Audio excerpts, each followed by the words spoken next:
क्या कहता रे सरे ऊ है जो सुबह शाम रोज रोज कहल जला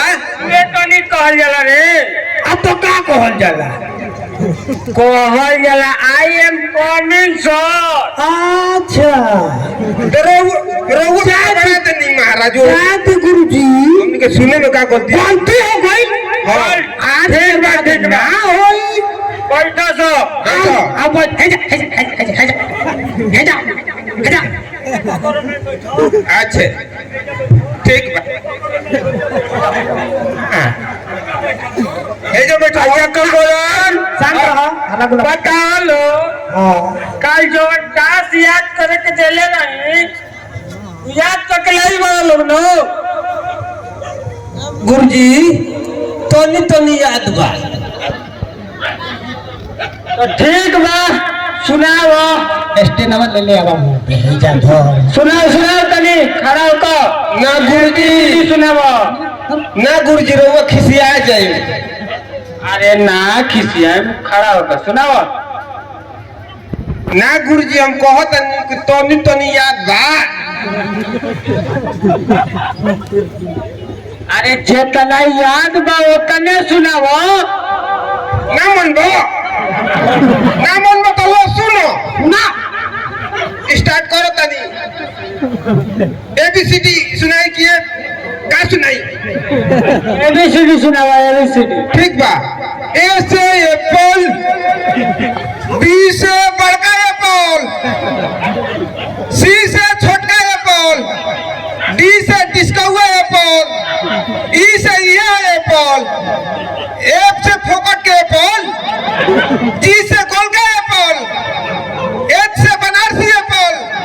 आई से यह एप्पल जे से जलीदार एप्पल के से काला एप्पल एल से लेले बनी एप्पल टी से पतला एप्पल आर से रोज खाओ एप्पल याद करने पड़े और सुनाई सर हनी के हमारे एकदम अरे बड़ी अच्छा याद कर लेबे सर ठीक बा बैठ बैठ कोई नहीं हनी के ये सब सुनावे कहते ए से बड़का है बोला बी से छोटका है खराब रहे चल ककोलन खड़ा होके अब सुनाओ तो अरे बखोरना का भाई तो सब सुना दिले रे हाँ अब बड़ा याद कोई बारे हमार का होइए दादा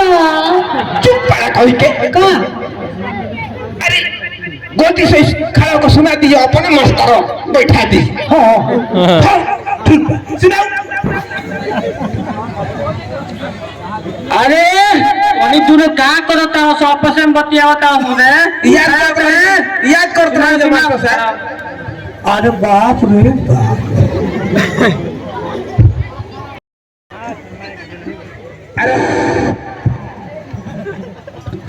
गुरुजी कखो कखो सुनाई ओ आ सुनाई दोनों सुनावा दोनों आतली सुनी क से कबूतर आ ख से खाए वाला कबूतर आ ग से गड़बड़ाइल बा कबूतर आ घ से घोरहिल बा कबूतर आ अंगो मने कुछ ना अरे रे चुप बंद कर काहे? अच्छा सुन तलियो सुनावा ओ आ रुकी मैं कहा तो ऊपर कर रही ढेर लम्बा हो जाता निकाल ओ आ साला सेक्सी करा दिला होता रे आऊ हर्षई दीर्घ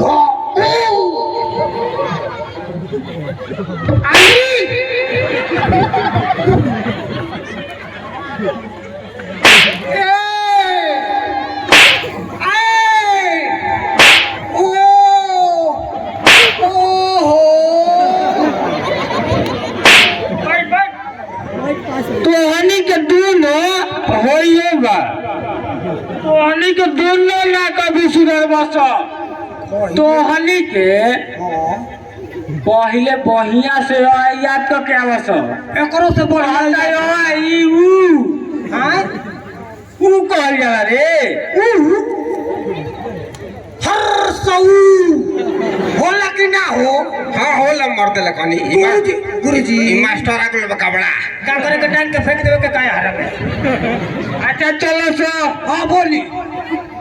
अब छुट्टी के तो समय हो गए